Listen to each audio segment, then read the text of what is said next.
جبار، ايش جاي تسوي هنا وليدي؟ ابو نعال هلا بيك، يعني جاي نصب الشهيد ازور ابويا. انا ايش لابس وليدي؟ شنو رايح كشافة؟ لا ابو نعال، اني انتميت للجيش. شنو هيك؟ شبيك ولك انت مسودن؟ الف رحمة على روحك ابو جبار، والله لو بعد عايش ما كان خلاك تروح. ابو نعال، ابويا لو بعد عايش كان هو اللي خلاني اروح. وليدي هذا الجيش فاسد ويتبع هاي الحكومة المعفنة. ابو نعال هسه انت مو كنت جندي؟ الجيش العراقي قبل مو مثل هسه. وليدي انا والمرحوم ابوك حاربنا بكل بسالة فلسطين على مود جايين ندافع عن اخواننا العرب، وحاربنا بالقادسية من شلنا ندافع عن العراق، وابوك تصوب بالمعركة وشلته على شتاف اسبوعين لحد ما رجعته لديرته، ورجيت لنفس المكان حتى اجيب سلاحي. وبعدين من رجعت شفت ابوك مستشهد، وظليت انا الوم نفسي كل هاي السنين. ابو نعال سويت لي روحك ساسوكي هسه، من هاي اللي عطفرت من حرب الخليج، ولو ابويا موجود كان شارك بيها. لا ما كان شارك ابني، احنا الجنود قبل شغلتنا ندافع عن ارض العراق وعن الشعب وما لنا علاقه بالجوارين. اي كان دافعت عن بغداد لما احتلوها، كلكم انهزمتوا وخنتوا للعراق. جبار وليدي، امريكا احتلتنا بالعقل مو بالجيش، واحنا كنا ندافع وكنا على الحدود. واذا جاي تسأل على الخيانة روح اسأل منين دخلتنا امريكا اول شيء. ابو نعال هسه سويت لنا روحك جريندايزر شويه وطلع الرزه المزدوجه، انا رايح للجيش وما حد يمنعني.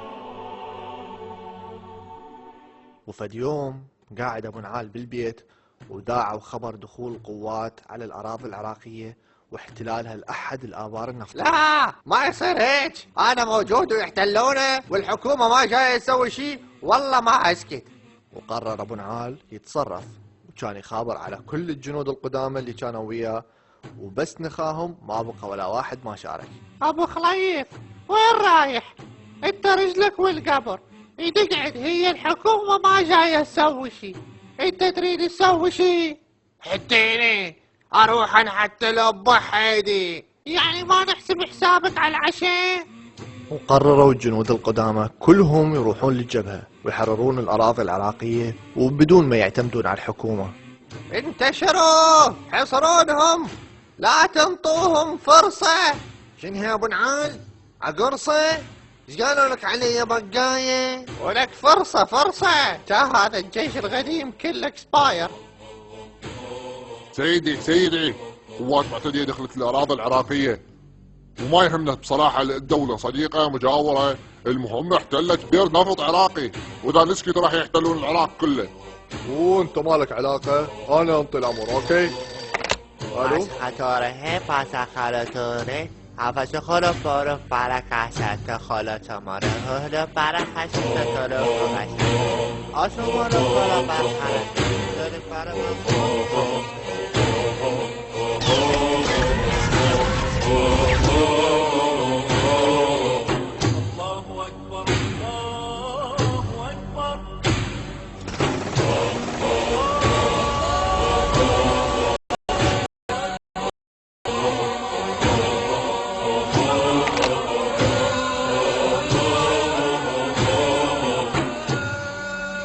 الجنود القدامى كلهم راحوا واحنا ما نروح ما يصير. وتبلغ الجيش العراقي كله، خلي الجنود يروحون لبيوتهم.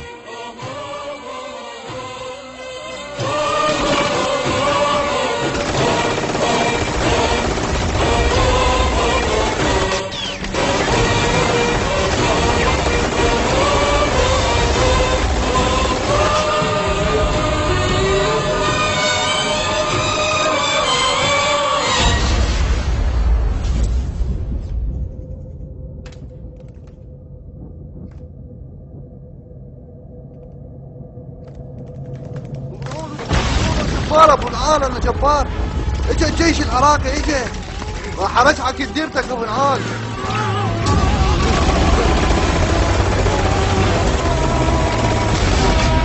راح ارجعك لديرتك ابو نعال. بلغ الجيش العراقي كله، خلي الجنود يروحون لبيوتهم. ويودعون أهلهم، لأن اليوم ما نرجع إذا ما نرجع أراضينا.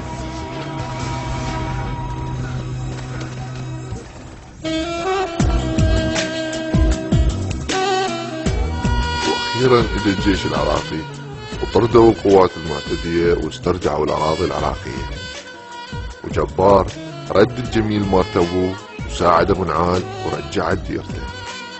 الجيش هو يخدم الوطن ويدافع عن أراضيه، والجندي العراقي كان وراح يظل بطل، سواء من الجيش القديم أو من الجيش الجديد، هم نفس الشيء، هدفهم واحد، هو التضحية في سبيل الوطن.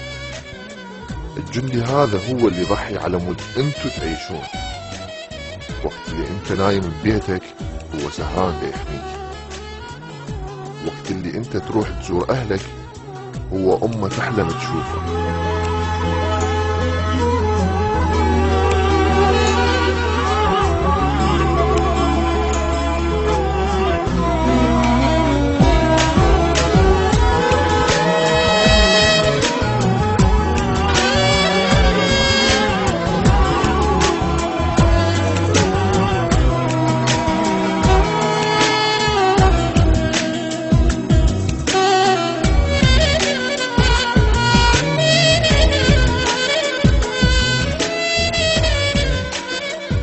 هذا الجندي ما عنده طائفة معينة، هذا الجندي فصيلة دمه هي العراق، هذا الجندي عشيرته العراق.